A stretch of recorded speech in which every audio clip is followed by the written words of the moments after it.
Let's get educated. That's why we're here, to bring you the stories impacting K-12 classrooms and college campuses. It's time for a little education. Hello, everyone. I am Katie Patrick, joined by that guy sitting over there in that chair. His name is David Fiorazzo. Welcome. He does a show. It's called Worldview Matters. And he had a guest on this morning. Yes. Who was that guest? Seiko Woods, former pastor, and he's a straight talker and troublemaker for the Kingdom of God from Texas. And it's always good to talk to him. And we caught up and talked about some of the issues that we're dealing with in our culture.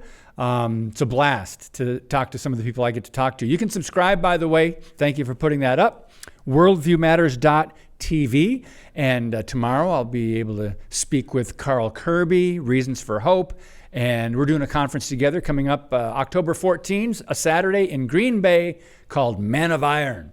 And then Dr. Duke Pesta, Freedom Project's own, on Thursday. So thanks for checking out Worldview Matters, because your worldview does matter big time. And there are matters of the worldview. Yes. All right. Well, just a quick reminder that if you enjoy watching videos that are not censored, please follow our Rumble channel. Yes, we are censored everywhere. So go to Rumble and you won't have to worry about it. Rumble.com/Freedom Project. Give it a little follow, and then you can see what we say and hear what we see. Something like that. All right, well, in yet another act of brainwashing, Syracuse University has prominently displayed a new mural that praises the work of Mother Teresa and Martin Luther King Jr. and the Argentinian butcher known as Che Guevara. Nothing to see here, David. Okay. Another day that ends in Y. Yeah, exactly. The university level. Syracuse, New York. They have a mural. It celebrates Che and Malcolm X, likens them to Martin Luther King and Mother Teresa. All on the same page. Che, the murderer.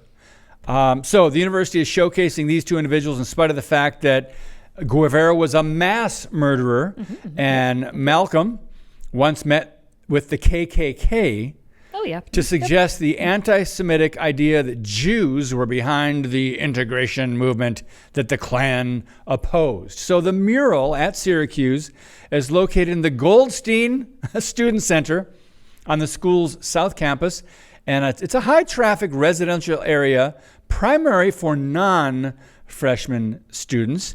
And the chancellor at Syracuse, Ken Sivrud, told Campus Reform that he has not seen the mural and does not know whether it is intended to convey the figures as role models. Although he noted that he does not consider Guevara to be his own personal role model. Jeez, what a cop-out.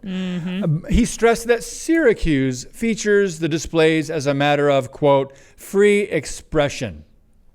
Free expression, Katie Petrick, and I'm sure they have a lot of for apostles and disciples of Jesus and biblical people from the old days. I'm sure they are also in another mural somewhere under free expression. They would be allowed to, of course. Absolutely. Wouldn't they? I mean, you could just have one mural and get like 12 plus one more in one image, maybe sitting around like a giant table or something.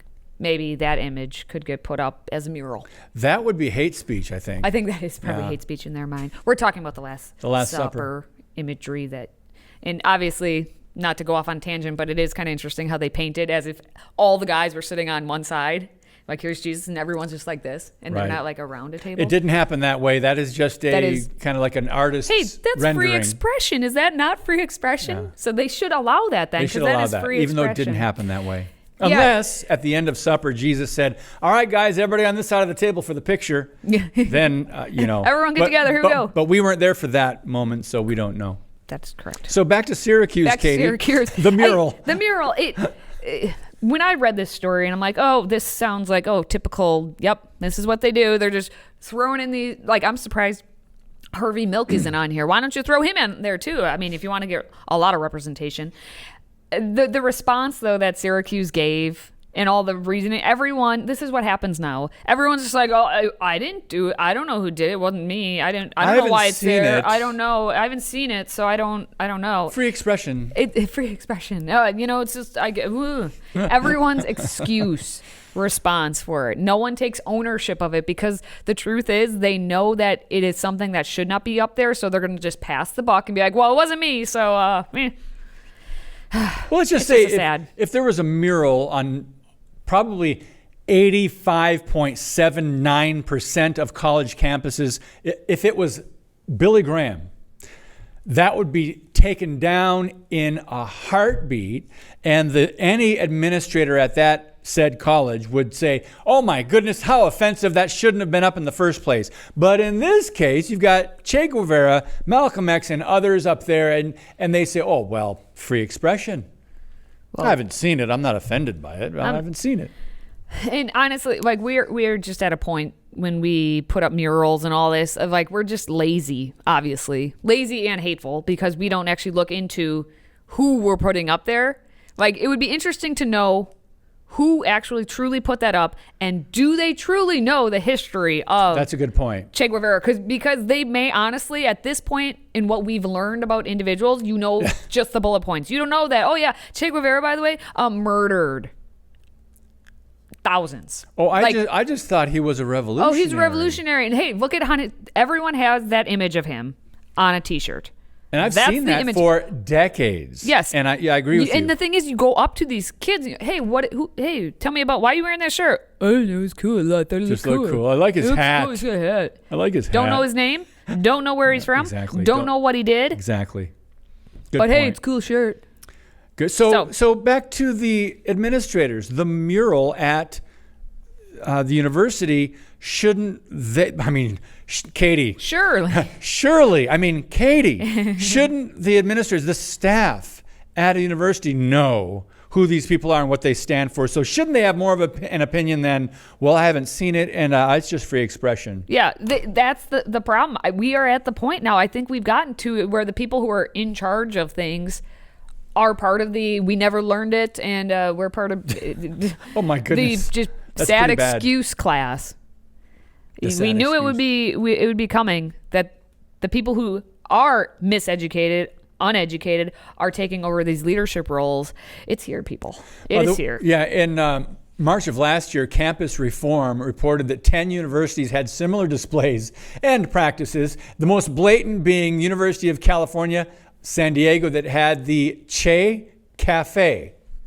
We won't need to go into that, but also Radical Book Club. So here we go. Moving on, still to come. A university in Indiana is so desperate for students that they are now automatically enrolling students with an average GPA and no transcript. We'll talk about that next.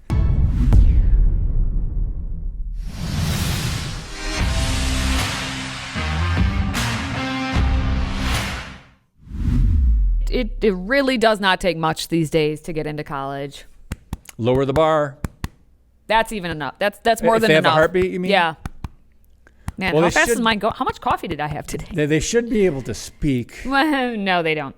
It takes hardly anything, and now it takes even less. If you want to get into Indiana University, Purdue University, Indianapolis, it's that university that has a crazy name, IUPUI, which, by the way, they're changing their name to IUI next year. Just a little fun fact. Probably because IUPUI just sounds so silly. They are now going to automatically admit local students if they have a 3.0 GPA. So students from the Indianapolis Public Schools can submit a form for automatic admission for fall of 2024. A news release was sent out. It quoted the Indiana Public Schools Superintendent, Alicia Johnson, and she said, by eliminating deadlines, application fees, or the need for a transcript, we hope this new initiative will give more students the chance to go to school right here in Indianapolis. You want to handhold them even more. Here. We already have you for 13 years. We are going to continue holding your hand onto the college campus. And once you get there, I'm sure then it'll be, we're going to eliminate grades altogether because, as Alicia Johnson says, they need to have a chance to go to school right here in Indianapolis. That's all they care about, is getting people to give them the money so that they can keep their doors open. So they need a C average, Yep. right? To 3 get point. in? Well, what is a 3 point? Is that a C average? I don't even know what a 3.0. C. Oh, wait a minute. I know. Yes. Yeah. I was no, never that low actually, on my GPA, David. I remember once. I don't know. I remember once. I got a 2.76, and that was a C plus. So Ooh.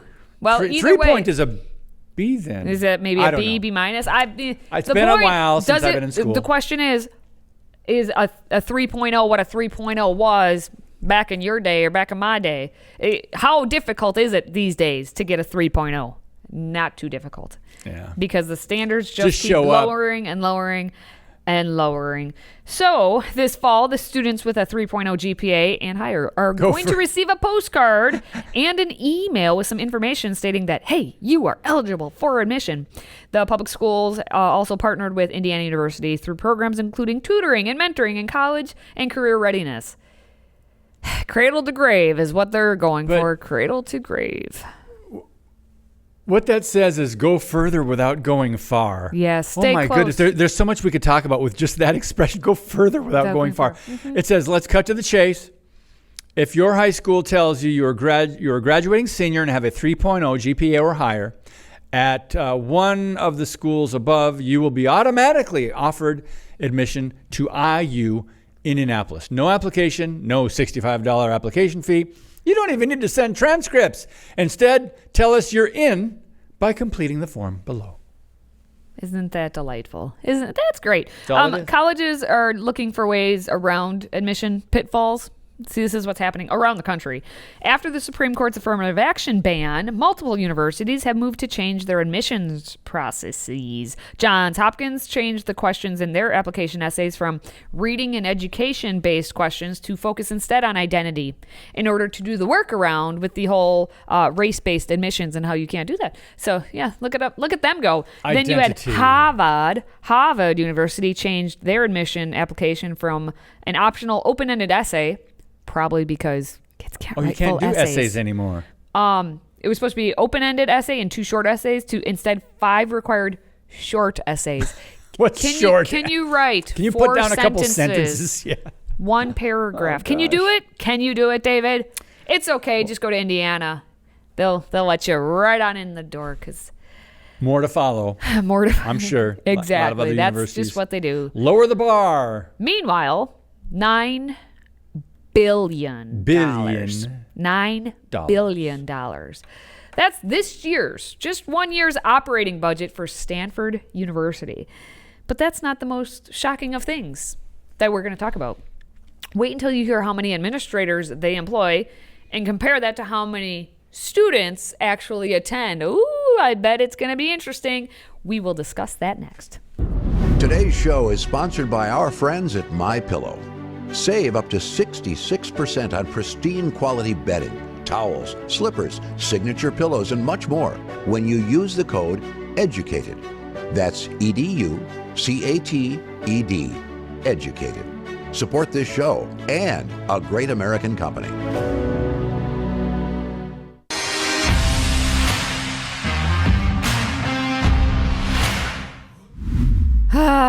Yes. Well, David. Yes, Katie. Why would you be a student when you could be an administrator? That's a good question. It is a great question, actually. And Stanford University believes that college campus is where grown adults who want high wages that's where they should house themselves in a circle of never-ending self-love.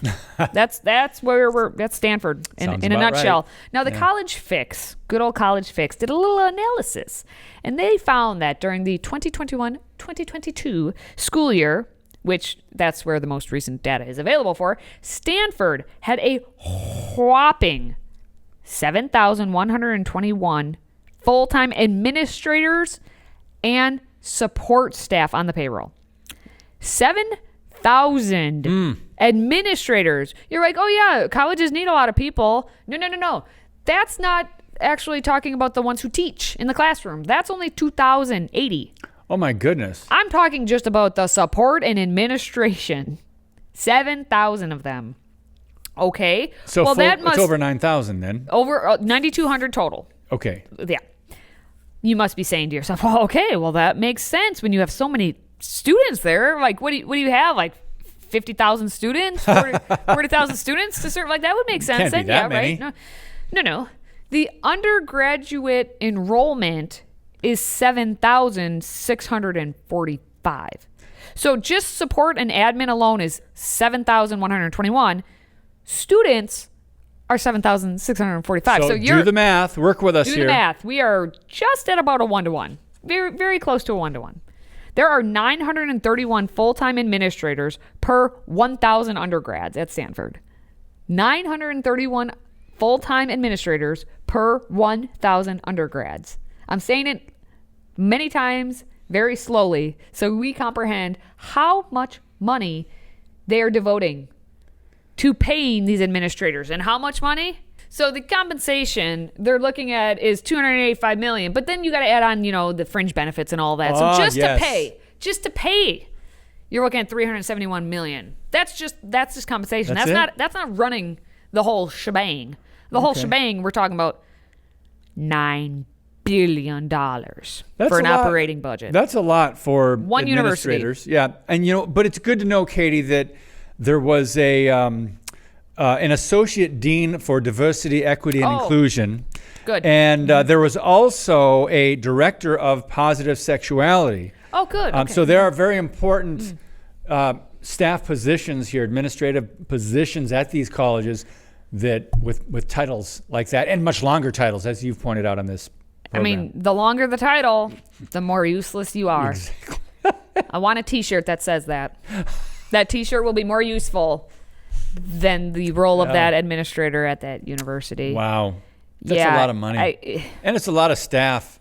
Yeah, and the thing is, you read just a couple of those titles, but Heritage Foundation actually researched this a little bit, and from 2021, they found that Stanford employs at least 80 administrators dedicated exclusively, as I say, to the DEI, but it's the DEI initiatives, right? Diversity, equity, and inclusion. Yes.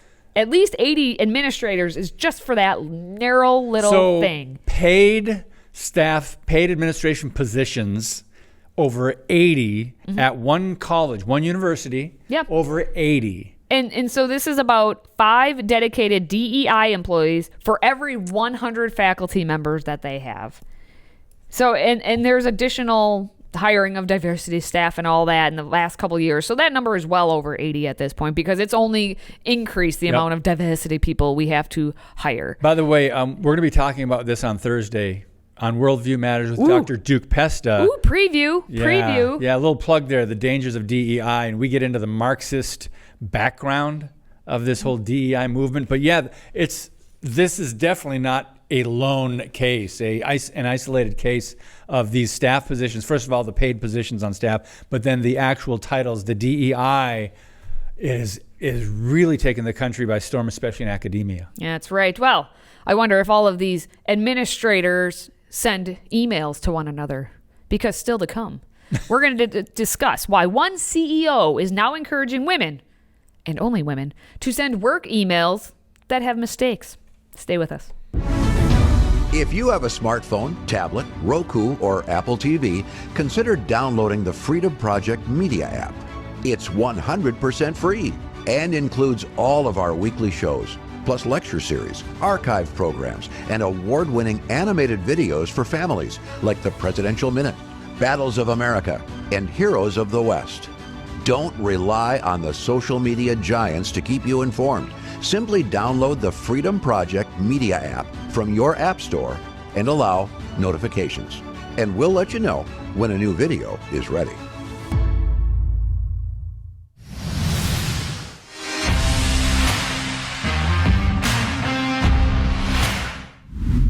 Go ahead, send that email with misspelled words. That's what one person is recommending. It may run counter to the career advice we usually hear about sending a meticulous email and having all the correct spelling and pronunciation. But this CEO wants you to include a typo in your work emails. Her name is Reshma Saujani, CEO and founder of Girls Who Code. This is what she wants people to do. We found it in a recent interview with Money. We've got a video. We're going to come back and talk about it. Most women I know will reread and rewrite and reread their emails to make sure that there is no typo in it. They'll make sure that they're incredibly polite and nice, and they do that by thousands of emojis and exclamation points. And here's the thing, men don't do that. If it sounds harsh or there's a typo in it, they don't care and they just press send. When I present a bravery challenge, I ask women to practice imperfection. We are marred by perfectionism. It conditions us to go so quickly from I made a typo to I'm dumb, I'm stupid, oh my God, I'm gonna get fired, all in 10 seconds. And that's the behavior that I'm trying to get women to actually unlearn. Send an email with a typo in it that's semi-consequential with no emojis and no explanation points. And tell me what happens. Because I promise you, nothing's gonna happen. No one cares. And if something does happen, then what? Then do you guarantee your money back? She said she promised that nothing was going to happen if you send that email.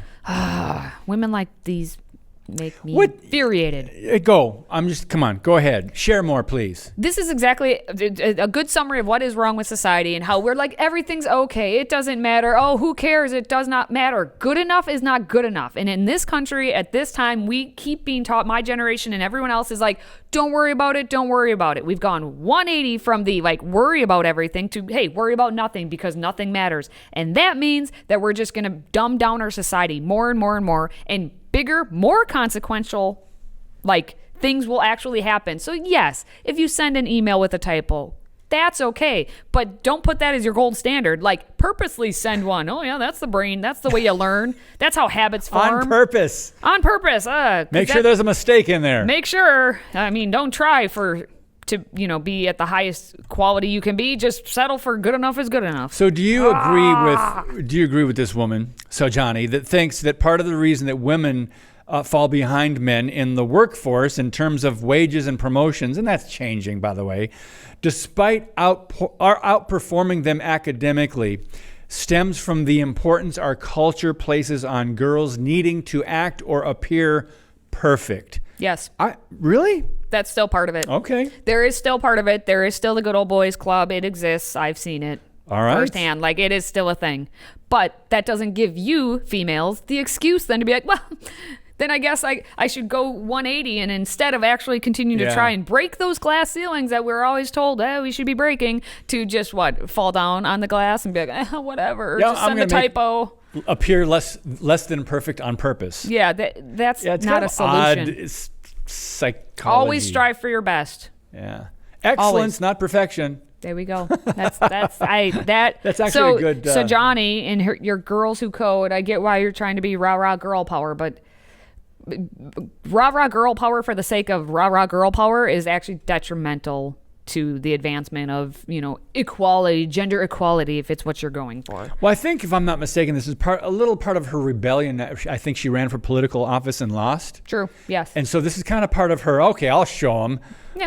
Hey, she's a CEO and a founder of an organization. Did she purposely, to get to the top, to where she is today, did she send on purpose all these emails that had imperfections? Doubtful. So don't just get to the top and then turn around and be okay, girls, now you can not have to do that all purposely because I don't want you to, take my job. So there's that. All right. So more bad advice from the elite. At least but I have strong opinions, as you can Yes, you see. do. I'm glad you shared them. Why, thank you, David. Yes. Anyone else have strong opinions you'd like to share? Please feel free to do so. Send us your comments, by the way. Let us know. And also, if you would, don't forget to catch up on all the Educated shows. If you missed one or two, mea culpa, I have to apologize because I'm female, right? Oh, I'm so sorry. And say please and thank you, according to her email thing. That's what I'm not supposed to be doing, but I'm going to do it. Let it go. Let it go.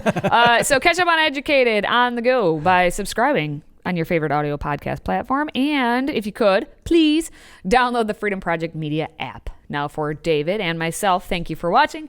Thank you for listening. Thank you for supporting this show. Until next time, stay educated.